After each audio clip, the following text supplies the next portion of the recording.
자, 이렇게 준비하러 넘어가겠습니다. 정경민 차장님. 사실 맥락의 큰 포인트는 이제 코로나 이야기가 다시 확산되고 있습니다. 네. 굉장히 그 내용들을 보면은 미국의 코로나 신규 확진자 수가 이틀 연속 하루에 8만 명, 프랑스, 유럽은 뭐 말도 못하죠. 하루에 5만 2천 명, 코로나19 무더기 확진 나흘 연속 최다. 그리고 또 이탈리아 같은 경우도 일일 확진자 수 2만 명, 저녁 6시 이후에 식당과 주점 폐쇄를 검토하고 있다. 셧다운이죠. 네. 그런데도 불구하고 시장이 버티고 이렇게 했던 거는 추가 경기 부양에 대한 합의 가능성, 기대감, 그리고 또 대선의 불확실성은 있습니다만 결국엔 누가 되든지 간에 경기 부양을 할 거다. 네. 그리고 그 시간을 벌어놓으면은 백신은 나올 거다. 이렇게 기대를 했기 때문에 시장이 버텼는데 네. 코로나19의 그 확진자 수는 전 세계적으로 우리나라는 좀 예외적이지만 지금 가늠하기 힘들 정도로 굉장히 늘어나요. 많이 재확산이 늘어나요.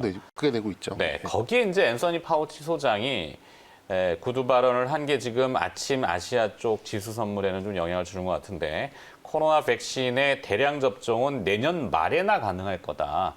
백신이 나오더라도 이렇게 하다 보니까 WTI 선물이 우리 지금 나오고 있습니다만 2%대 하락하고 있고 미국의 주가 지수 선물도 조금 끄집어 내리고 있어요. 이것이 우리 시장에는 간과할 수 있는 재료인지 준비하다가 우리가 이제 삼성 쪽에만 너무 포커스를 많이 맞췄잖아요.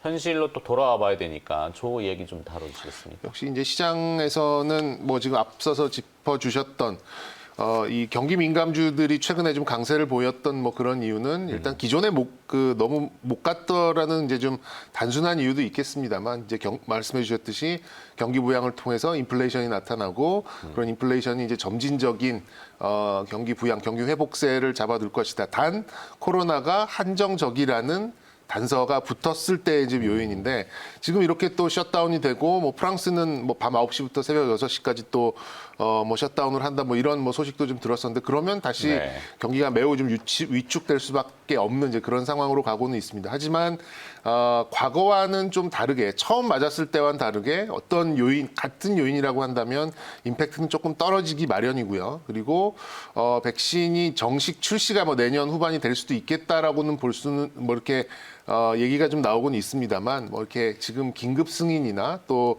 사용 승인 뭐 이런 것들이 또 매개체가 될 수 있기 때문에 저는 오히려 백신 나온 이후가 좀 걱정이 될 뿐이지 백신이 네. 나올 그 전까지는 지속적인 부양책 또 지속적인 또 국가들의 좀 보조 정책 이런 것들이 계속 나올 가능성이 높기 때문에 의외로 주식시장은 잘 버틸 가능성이 높다라고 봅니다. 오히려 이제 백신이 나오고 치료제가 나온 이후에 그래도 경기가 안 오르면 그때가 오히려 더 문제가 될 거라는 생각이 들거든요. 그래서 네.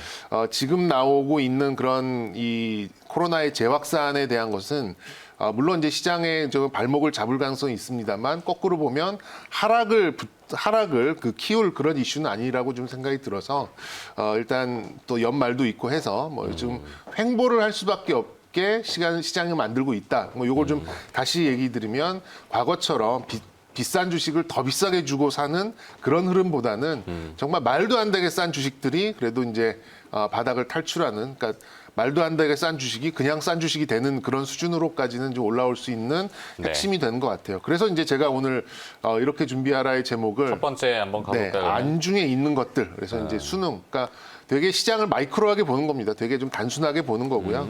역시 이제 수급의 세력이 분산되고 또 이제 모멘텀, 기존의 어떤 뭐 BBIG들의 모멘텀이 와해가 됐다면 좀 뭐 주간 단위 혹은 뭐 2주 단위로 이 메이저 기관이나 외국인들의 어떤 공통된 수급이 모이는 종목들을 저격하는 이제 그런 전술로 보는 게 현실적으로는 좀 맞다라고 생각이 들어요. 그래서 제가 지난 금요일에도 말씀드렸던 게 뭐 소부장 지금 20% 30% 깨진 종목을 지금 금융지주 뭐 증권주 사세요, 보험주 사세요 이렇게 말씀을 차마 못 드리겠다라는 것도 이제 이런 논리 중에 하나라고 보시면 될 것 같습니다. 그리고 지금 원달러가 이제 이자를 봤어요. 네, 여기에서 1,200원대로 그쵸. 갔어요. 네, 뭐 오늘 1,300원 깨졌기 때문에 오늘 앵커- 계장가도 아마 1,300원 그렇죠. 언더 출발할 거예요. 앵커께서 이제 유튜브에서도 짚어주셨는데 뭐 다른 요인이 있습니다. 물론 이제 주식시장 이외에 어떤 이제 원화의 수요가 있었기 때문에 특히 이제 채권시 픽스드 인컴 쪽으로 그런 것들이 있었기 때문에 그런 요인이 있겠습니다만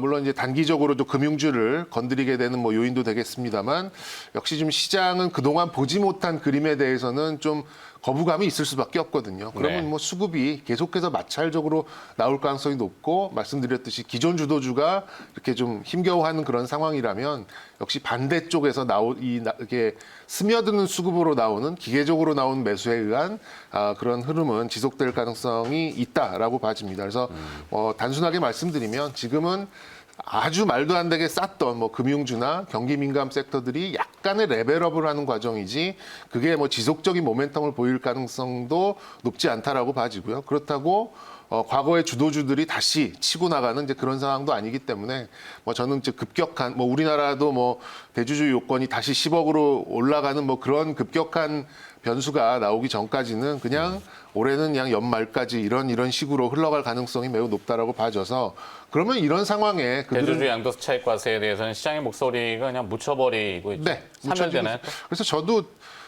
약간 포기하는 쪽 그러면 그냥 이 상황에서 최선을 찾자 이렇게 점점 좀 낙심하게 되고 이렇게 있거든요. 그냥 벽에다 대고 얘기하는 거 같죠. 네, 네. 아니, 우리 둘만 얘기하고 있는 것 같습니다. 오줄만 둘만 막 네. 그 열받아서 뭐 얘기하는 것 같은데. 열이 나죠. 좀. 네, 그래서 이제 전략과 종목을 말씀드리면 이제 이런 상황에서 메이저들이 동시 순매수를 그래도 어떤 연속 기간을 가지고 가져가는 종목이라면 역시 시장 시황하고는 조금 다르게 볼 수 있지 않을까라는 생각이 들어서 이제 금융주들을 좀 제외한다면 몇몇 종목이 좀 나옵니다. 뭐 이제 거래소 쪽에서는 현대차가 네. 뭐 역시 선봉에 서 있고 그 이슈는 뭐 비용을 한꺼번에 계상한다라는 것 때문에 적자가 불가피하다. 요것 때문에 빠졌습니다만 따지고 보면 현금이 나가는 비용은 아닙니다. 뭐 이런 네. 것들을 생각해 봤을 때 역시 이번 4분기 내년부터는 굉장히 좋은 어떤 성장률이 나올 가능성이 좀 높기 때문에 현대차는 지속적으로 대형주 중에서는 각광을 받을 가능성이 높다라고 봐지고요. 요거는 좀 지표적인 어떤 뭐랄까요? 뭐 이 종목 하나를 딱 말씀드리는 건 아닌데 역시 해운주 네. HMM 같은 경우는 요즘 용선 계약이 안 돼요. 배가 없어서 수출 못한다. 배가 없죠. 뭐. 좀 버스 그 말하자면 택시 회사들이 지금 네.